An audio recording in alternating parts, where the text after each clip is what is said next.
Don't look now, Richard. But here we are, tip of the week number 21. We are legal. And this is combo build-up number 4 with a bonus, which we'll get to. All right, so we're going to start. This combination is a little bit of footwork, a little bit of closing the distance, changing the distance, a little bit of timing. But let's start nice and easy. I'm going to start facing you today. So from our boxing stance, we're going to step forward twice. 1, 2. Each time we step forward, we're going to fire a jab. So we're using that jab to help us gain distance, close distance, get close to the target, so we can add some power, which is going to be that straight right hand. So here's the first part of the sequence. We're going to step in, jab, jab, cross, and then reset. Of course, the right hand doesn't hang out there. I'm just pausing for dramatic effect. You're going to fire that cross and bring it right back. But really important to work that corkscrew, to really rotate into that right hand. That will help set us up for the next part of the combination shortly. So again, we step jab, and then we almost sit down a little bit for that cross so we get some power in that right hand. Double jab, cross. 1, 1, 2. All right, put that in your back pocket. We'll come back to it later. Let's work now one of the most common and one of my favorite combinations in all of boxing, and that's the cross, which we just did, into a hook, and right back to a cross. A 2, 3, 2. Cross, we're rotating so that back heel is coming up. Then we push all the body weight back to that rear foot, throwing the body weight from the front to the rear into our hook. So my shoulders, hips, knees, toes, all pointing the same direction that that punch is firing. So you have a nice power hook. And we push off that rear leg, boom, right back to the cross. And reset. So again, you've got cross, hook, cross, reset. Cross, hook, cross, reset. Now I'm stepping in on that cross. You don't have to do that. We can fire right from position. Cross, hook, cross. One more time. Cross, hook, cross. Okay, now we're going to change that combination a little bit later on when we put the gloves on, but we'll get to that. Last piece of the puzzle, just a little bit of footwork. We've already worked some footwork, going forward and going back, off of that double jab cross. Now just a little side step. We step to the right. Doesn't matter which leg is forward. If we're stepping to the right foot moves first. And that's it. Just changing lanes, as we call it. Imagine you're driving a car. This is the center lane. You're moving to the right lane and back. Just a little side step. Now, that side step can also be a pivot in, right? As we've done many weeks ago, you can pivot in slightly and change that angle. And on the bag, you'll see we'll adjust slightly, but for now, just that little step to the right, and we'll step back. Step to the right, and step back. And then we put it all together. We step jab, there's the cross. As we pull this hand back, we step to the right. Cross, hook, cross, reset. And that's how we build the combination from the double jab cross to the 2, 3, 2, and we string them together or glue them together with a little bit of footwork. So again, you've got 1, 1, 2, step, 2, 3, 2.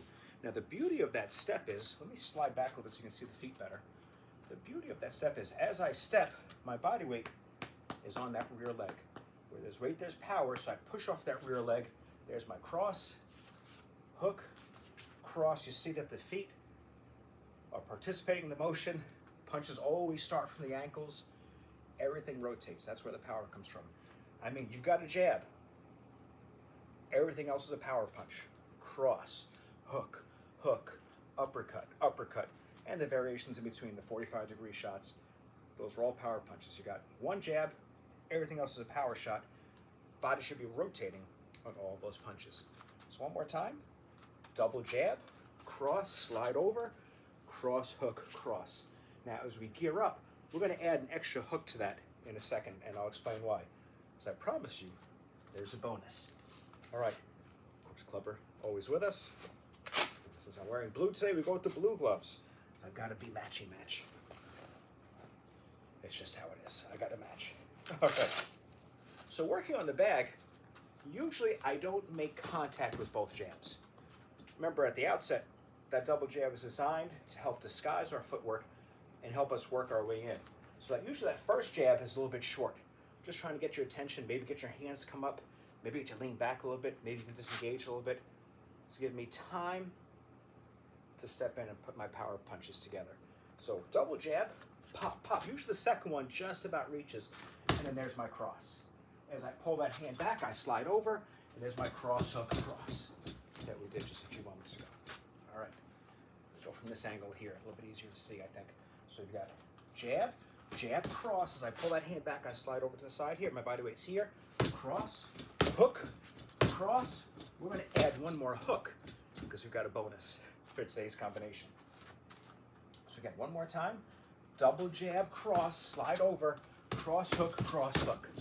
So facing you, 2, 3, 2, 3. Now normally when I'm doing shadow fighting, my thumb is facing me on the hooks, but hitting the bag, it's a little bit safer to have the thumb up. So you'll see a little bit of difference as I'm hitting the bag versus doing it as shadow fighting. You'll probably see cross hook when I'm hitting the bag. All right. Why the extra hook? In boxing, normally you have a 2, 3, 2, boom, boom, and we disengage, change angles, whatever the case might be. We're adding the extra hook to get us sideways. I've been promised you some kicking. We have a bonus kick tonight. So from here, I'm going to step in, double jab, cross, slide off on the angle, cross hook, now I'm sideways. So from here I can pick that leg up, whoop, work a side kick. That was terrible because I'm so close. Or what we're going to work on today, after that last hook, is just a little, whoop, little bit of a round kick. Nice little round kick. Easy breezy. So with that said, now that we're just introducing a kick, the next 3 tips of the week, we're going to cover side kick, and then round kick, and then hook kick. And I'll stretch out and do much better kicks for those lessons. But for now, let's put this whole sequence together. Double jab, I'm making contact with the second jab. There's my cross. Slide over, my defense is hopefully fairly solid. Cross, hook, cross, hook. That gets me sideways. My body weight's over here on that rear leg, so all I have to do is pick up that leg, boop, and work that little round kick. Easy breezy. Give you one other option. We're going to change that kick to a side kick, which is actually my favorite kick. So from here, we've got double jab, cross, slide over, cross hook, cross hook. A little too close to the side kick. You saw my first one was really bad, right? So what we do here is half of a jumping jack. After that last hook, boop, we bring the feet together. Right? I'm too close here. I bring the feet together. That helps to bring that front leg a little bit further away from the bag, gives me room to extend. I bring that knee up, boop, and there's my side kick. Of course, after that kick, I want to get out of the way and reset. So one more time, we've got double jab. See how that second jab makes contact? First one doesn't. It's just helping me to close the distance. From here, double jab, cross, slide over, cross hook, cross hook. From here, I'm going to bounce, whoop, and there's my side kick. And that is tip of the week, number 21, and your 4th combo buildup. Hope you'll spend some time working on that and hopefully having some fun with it. And we will be back sooner than later to work the side kick in a little bit more detail. Hope you're having a great day, my friend, and we'll talk to you soon.